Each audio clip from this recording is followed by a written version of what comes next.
Lihat Sobat Belajar Rusia Indonesia, Kak Jela, apa kabar? Hari ini kita dapat berita menarik yang tentu saja ini kemudian jadi menggembarkan dunia, khususnya dunia di Eropa Barat, di koalisi negara-negara Barat yang dipimpin oleh Amerika Serikat dan Eropa Barat pada umumnya.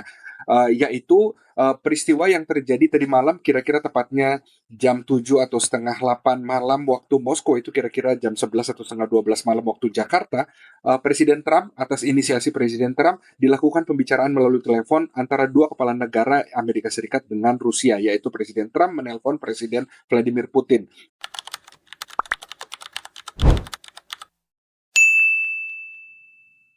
Yang harus saya tegaskan garis bawahi, ini adalah inisiasi dari Presiden Amerika Serikat, dan dalam pertemuan atau pertemuan melalui telepon itu dilakukan beberapa atau terdapat beberapa poin-poin penting pembicaraan yang dibahas antara dua kepala negara. Yang pertama yaitu tentu saja yang sangat aktual bagi Rusia, yaitu operasi militer khusus, dan Trump sendiri menyatakan bahwa konflik di Ukraina ini sudah mengambil atau merenggut banyak nyawa baik dari sisi Rusia maupun Ukraina, dan konflik berdarah ini harus segera dihentikan karena ini juga berpengaruh terhadap dunia dan terhadap perdamaian dunia. Begitu kira-kira quote atau kutipan dari pernyataan Trump. Dan sebaliknya, Presiden Rusia Vladimir Putin juga sepakat bahwa konflik ini harus segera diakhiri, tetapi bukan diakhiri untuk sementara, hanya untuk передышка dalam bahasa Rusia, atau untuk bernafas, karena sebenarnya yang kita ketahui bahwa Eropa Barat atau koalisi Barat termasuk Amerika Serikat, apalagi Ukraina, sekarang sedang kehabisan amunisi, dan Rusia tidak ingin penyelesaian ini atau bisa kita katakan gencatan senjata yang diinginkan oleh Trump itu hanya sekedar gencatan senjata, tetapi tidak berakhir pada perdamaian. Putin ingin agar ini adalah perdamaian yang bersifat long term atau jangka panjang, bukan karena Barat sekarang sedang kehabisan amunisi, tetapi karena memang benar-benar ingin damai. Dan Putin menggarisbawahi, Presiden Rusia menggarisbawahi bahwa yang harus dilakukan adalah menyelesaikan akar dari konflik di Ukraina.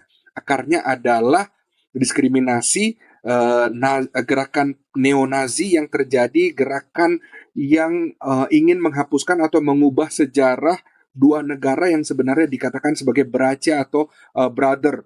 Jadi ada di antara negara-negara Slavik, mereka tahu ini ada istilah brotherhood gitu ya, antara negara-negara Slavik, dan khususnya di Slavik di ranah sekitar Rusia, itu Rusia, Ukraina, dan Belarus itu dianggap, mereka dulu menganggap adalah negara-negara yang saling bersaudara. Kemudian ketika muncul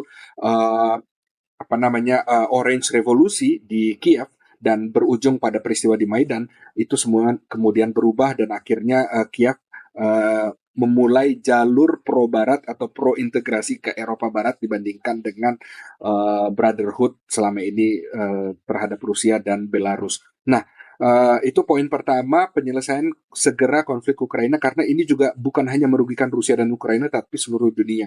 Yang kedua, poin pembahasan yang tidak kalah penting yaitu pengayaan nuklir Iran. Dan pembicaraan ini kemudian belum dibuka secara ofisial atau publik, baik di media atau di juru bicara resmi Presiden Amerika Serikat atau Presiden Rusia. Tentu saja karena ada beberapa hal-hal yang tidak dibahas untuk publik. Lalu yang ketiga, pembahasannya yang juga tidak kalah penting, penyelesaian konflik di Timur Tengah yang sekarang sudah merembet ke bukan hanya Israel Palestina tetapi ke Syria.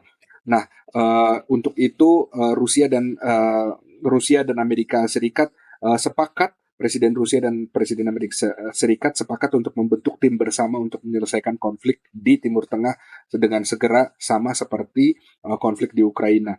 Lalu yang pembahasan yang keempat yaitu masalah pertukaran warga negara Rusia yang dipenjara di Amerika Serikat, dan sebaliknya warga negara Amerika Serikat yang dipenjara di Rusia. Ini juga masalah yang tidak kalah penting, isu yang tidak kalah penting, dan Rusia sendiri sudah menginisiasi ini, menginisiasi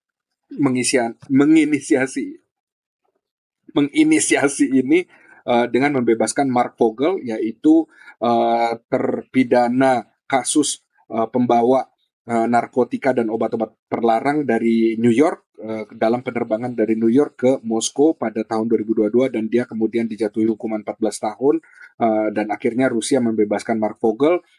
dengan harapan agar pemerintah Amerika Serikat di bawah Donald Trump juga melakukan hal yang sama, dan Donald Trump telah berjanji kepada Putin akan berusaha semaksimal mungkin untuk secara resiprokal atau dengan hal yang sama untuk membebaskan terpidana, bukan tahanan ya, tapi terpidana warga negara Rusia yang ada di Amerika Serikat.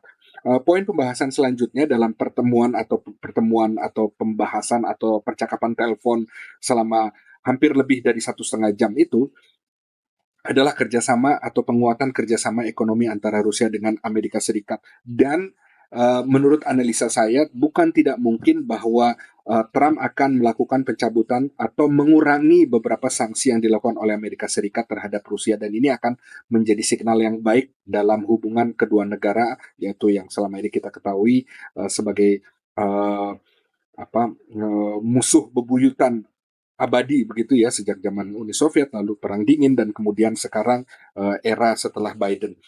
Saya pikir ini akan jadi signal yang baik yang dimulai oleh inisiasi Trump untuk kemudian membuka kembali peluang-peluang ekonomi untuk meningkatkan sebenarnya kerjasama ekonomi dan juga meningkatkan kesejahteraan, khususnya terlebih bagi Amerika Serikat yang sekarang terancam default, dan juga bagi ekonomi atau kerjasama bagi ekonomi Rusia. Pembicaraan selanjutnya juga yang tidak kalah penting, bahwa sebenarnya Rusia, khususnya Presiden Putin secara pribadi mengundang Presiden Trump untuk mengunjungi Moskow. Ini sebenarnya dalam konteks Indonesia ini dianggap sebagai basa-basi, sebagai keramah tamahan, tetapi kemudian kita bisa melihat ini sebagai bentuk inisiasi dari Presiden Putin untuk membuka ruang kontak kerjasama dan ruang komunikasi selebar-lebarnya terhadap administrasi Presiden baru, Presiden ke-47 Amerika Serikat. Dan saya pikir Trump dengan respon Trump yang baik juga, dengan merespons bahwa oh ya, kita juga siap untuk mengundang Rusia atau Anda ke Amerika Serikat untuk mengunjungi kita. Ini saya pikir adalah signal baik yang dibuat atau diinisiasi oleh pertama-tama oleh Presiden Amerika Serikat Donald Trump, yang kemudian ditanggapi atau direspon secara positif oleh Presiden Rusia Vladimir Putin. Bagaimana menurut Anda? Kira-kira seperti apa arah hubungan Rusia dan Amerika Serikat dari sudut pandang orang Indonesia?